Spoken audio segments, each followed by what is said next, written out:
Tout le monde a péché. Et l'une des conséquences du péché est la culpabilité. Nous pouvons être reconnaissants pour les sentiments de culpabilité car ils nous poussent à rechercher le pardon. Dès qu'une personne se détourne du péché pour se tourner vers Jésus-Christ par la foi, son péché est pardonné. La repentance fait partie de la foi qui conduit au salut. Matthieu 3,2. Répentez-vous car le royaume des cieux est proche. Matthieu 4,17. Dès lors, Jésus commença à prêcher en disant « Répentez-vous car le royaume des cieux est proche ». Et Actes 3,19. Répentez-vous donc et convertissez-vous pour que vos péchés soient effacés. En Christ même, les péchés les plus odieux sont effacés.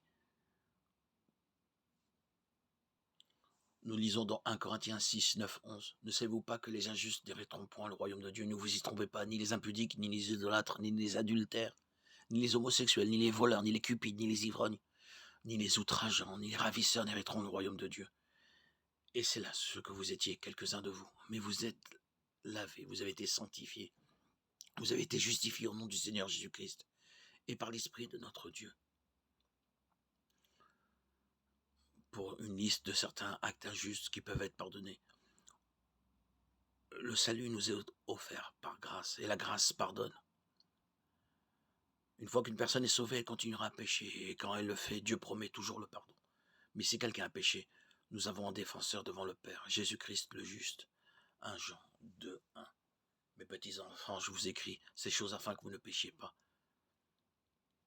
Nous avons un avocat auprès du Père, Jésus-Christ le juste.